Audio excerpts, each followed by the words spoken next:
Tiger Woods had nothing to say about the February car crash that shattered his right leg, and he had even less of an idea what his future in golf holds, except that he's a long way from deciding whether he can compete against the best. "I can show up here and I can host an event, I can play a par 3 course, I can hit a few shots, I can chip and putt," he said Tuesday. "But we're talking about going out there and playing against the world's best on the most difficult golf courses under the most difficult conditions. I'm so far from that." Woods addressed the media for the first time since his February 23 crash on a winding road in the Los Angeles coastal suburbs. Police said he was driving at least 84 miles per hour when he crossed a median and his SUV tumbled down a hill. Doctors said he shattered tibia and fibula bones in his right leg in multiple locations. Those were stabilized by a rod in the tibia.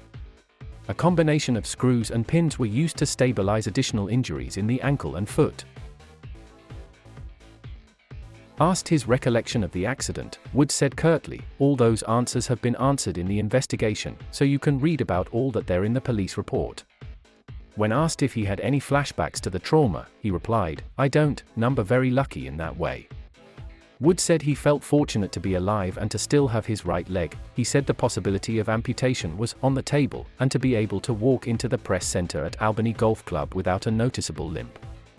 From the waist up, with biceps bulging through a black and gray shirt, he looked like he did a year ago. Woods is the host of the Hero World Challenge, which starts Thursday for 20 elite players.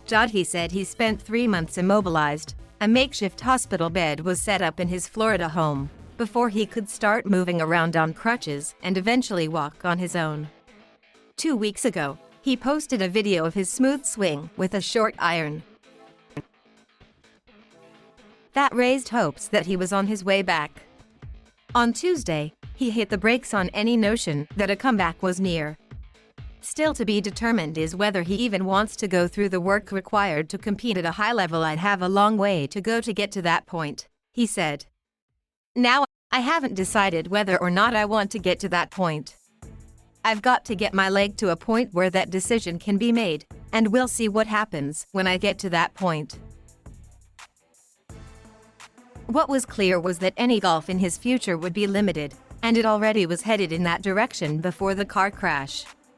He played only 9 times during the pandemic-shortened 2020, ending the year with a 5th surgery on his lower back. Even so, he could see a scenario of picking and choosing where to play, presumably around the majors, much like Ben Hogan did after his near-fatal car accident in 1949.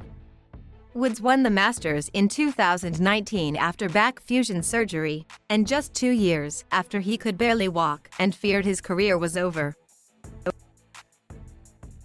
"I got that last major, and I ticked off 2 more events along the way," he said. The other 2 were the Tour Championship in 2018, when he outplayed Rory McIlroy in the final round at East Lake, and the Zozo Championship in Japan in fall 2019 for his 82nd career PGA Tour victory to tie Sam Snead's record. "Can he win again? I've got to be good enough to do it, okay? So I've got to prove to myself in practice that I'm good enough," he said. His right leg will never be what it once was. Ditto for his left knee, which has gone through 5 surgeries, one of them a week after he won the 2008 US Open despite having shredded ligaments and a double stress fracture. He said his back won't be the same either, and it still ached even as he sat at a table for his news conference. Woods turns 46 on December 30. All that combined means that a full schedule and a full practice schedule and the recovery that it would take to do that. "No, I don't have any desire to do that," he said. "But to ramp up for a few events a year, there's no reason that I can't do that and feel ready. I've come off long layoffs and I've won or come close to winning before," he said. "So I know the recipe for it. I've just got to get to a point where I feel comfortable enough where I can do that again." Since the accident, Woods gave an interview to Golf Digest in May and a video interview with the Discovery-owned outlet that was published Monday. He also was in touch with U.S. players at the Ryder Cup and says the players with whom he's close have kept in touch. But he hasn't lost his intense desire for privacy, including what exactly happened when he was speeding along that suburban LA road.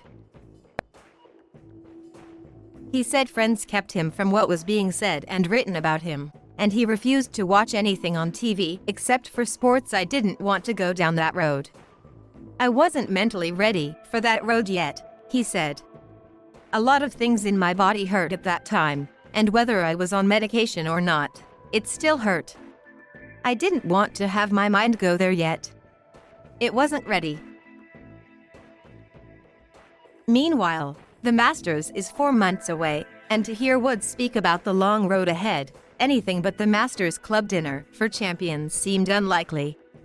Woods said everything was a short-term goal. This year's been a year I would like to turn the page on, he said.